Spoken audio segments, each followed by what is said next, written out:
Hey, welcome to the channel.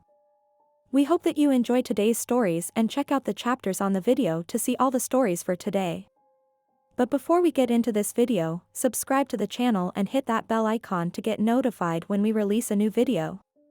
So let's get into the video. Did I just let something sinister into my home? Hey there, I wasn't really sure where I should share this, but my friend told me to post about it here. This morning I woke up at my usual time, 5 a.m., to go to the gym before classes. I'm off campus staying with my parents, however, they are away for a month. So, I've had the house to myself. Well anyways, every morning I wake up, let my dog out to go do his business, shower, or brush my teeth and let him back inside before I get dressed and leave. This morning I woke up feeling a little weird. The house had a strange energy and my gut sensed that something was up. I let my dog out into our pitch black backyard. The deck light didn't turn on like it usually does, which is unusual, but I thought nothing of it and went to go shower. After my shower, I went back to the sliding glass doors to my dog, and I could see him sitting there waiting for me. I opened the door and watched him, a large black lab, walk in and under a table. I then proceeded to close the door and walk to my room to get dressed. Here's where it gets weird. As I was leaving the area where the back door is, I felt that same strange feeling that I had been feeling all morning. I decided to look at the dog's bed and noticed he wasn't in it, so I looked back at the door and saw, to my utter confusion, that he was still sitting outside. My stomach instantly dropped. I could have sworn on my life that I watched him come into the house and under a table. I walked back to the door, let my actual dog inside, and instantly searched my house to see if another animal came inside instead. I didn't find anything. As I thought more about it, the thing I let in before looked more like a shadow rather than a dog, and it moved differently, although it was around the same size. I called my girlfriend to tell her about it, as she was waiting for me at the gym, and she said it was probably just my imagination. But I have never ever imagined something this real. I wasn't even tired. I noticed that my dog was acting a little strange too, staring at one of our walls and growing quietly. I left soon after that and got on with my day. I'm at a loss. If anyone has a possible explanation to ease my nerves, because I'm really dreading sleeping there alone tonight. Why I stopped doing EVPs, aka electronic voice phenomenon. This thread is for the believers or almost believers or the curious, not for the skeptics who think everyone is lying. I already argued with skeptics too many times. They are just as bad as religious fanatics, except worse because they throw in childish insults to try and ridicule you, thinking that actually makes their argument better or something. It's pointless to argue with them. I made a separate post about the great tragedy of liars, and I am not talking about us, the believers. It just makes me wonder about them. I have had many things happen to me. I have seen a full-body shadow apparition which turned out to be the so-called Hat Man, which I discovered by accident in another thread. I have seen objects move, sometimes two objects at the same time that are 10 feet apart. I have had my locked door open and close on its own, which requires another thread to explain. There are a lot of details to it. I have captured over a dozen Class A EVPs, some of which are the clearest you'll ever hear, and I have recorded an EVP of a person who told me his full name to find out he wasn't even dead yet but died 2 days later after the EVP, which proves we do have a soul that can travel out of our body. I have recorded spirit box sessions, and I understand the doubt in this, but it works. I have 2 of them that there is no denying that it answered directly. I have had things thrown at me, been laughed at sarcastically by a disembodied voice. I will post separate threads about all these experiences and go into detail.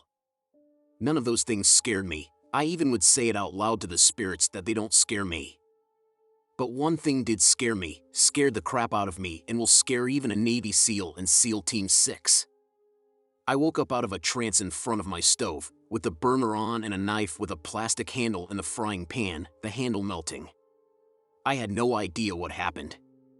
My GF told me I called her and wasn't making sense. I had pieces of food in the freezer with knife slashes all over them. And the craziest thing of all was having a room air cleaner balancing perfectly upside down in the bedroom, which is impossible to do. I tried it over a dozen times trying to stain it upside down, but it doesn't have the top surface where it is possible. I had no control of myself for over a half hour. I got possessed. I started thinking about how some murderers said they blacked out when savagely ending someone, or how someone who everyone thought was completely normal just lost it and committed mass murder for no reason. Now I wonder if they are speaking the truth. And true evil does exist. What if my mother or someone else I love was there in the house with me that day? What would I have done? I think the spirits were trying to tell me that I should be scared. If you're enjoying today's video, smash that like button and consider subscribing to the channel for more videos and interesting stories. Now let's get back to the stories of our lives.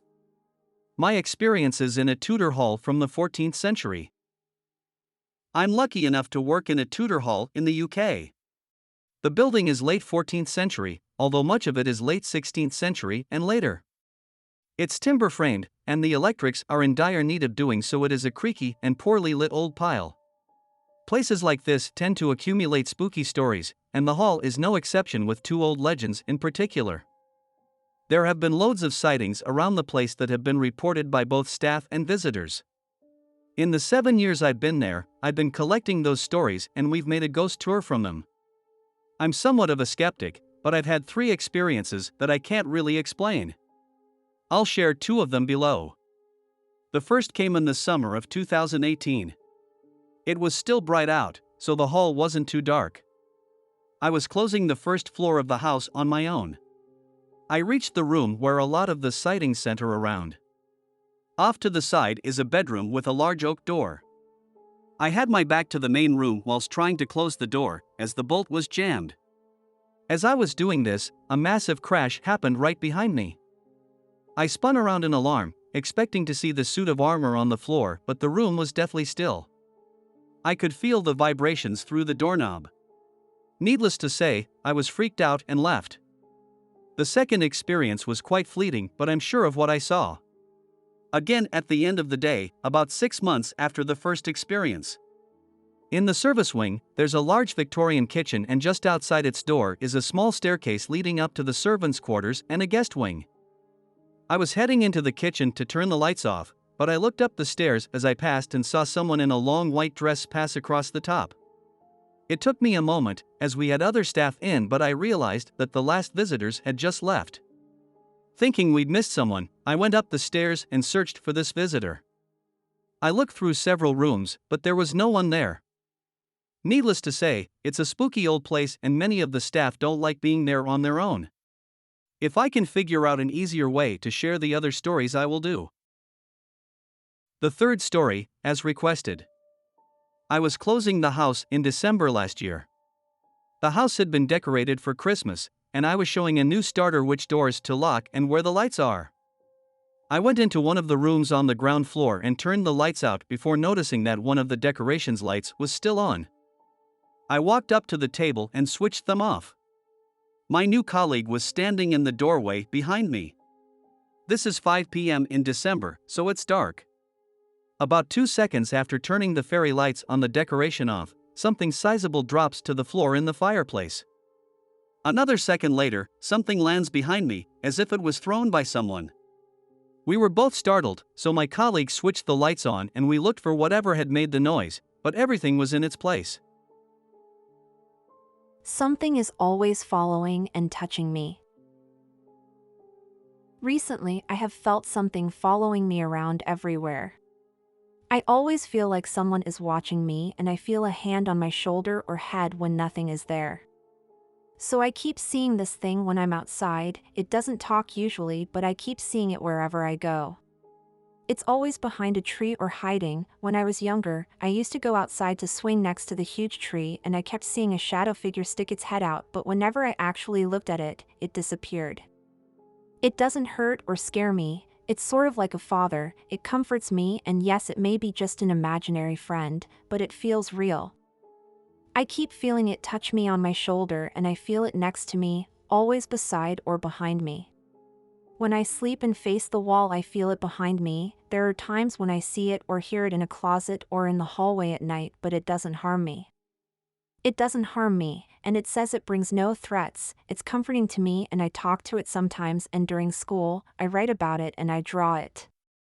I might be crazy, but it looks so real and it feels real.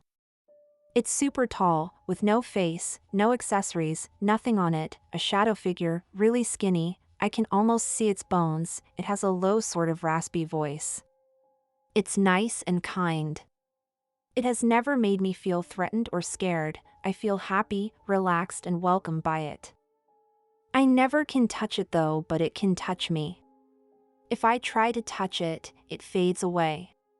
It's not around me all the time, but he comes to me when I feel stressed or scared. No one else seems to see him, but I know I see it. Also, I don't just see him behind trees. Sometimes when I swing, I see him next to the road, and once I saw him next to the road somewhere else, but it was signaling me to follow it. I'm not sure if he's a ghost, a bad spirit, a good spirit, an imaginary friend, a shadow person, or anything else. Anyone who knows more about ghosts or might have an idea of what he, or it, is, please tell me. I don't want to get rid of it, but if you think I should, please tell me. If you've enjoyed this video, consider subscribing and check out more videos from the channel.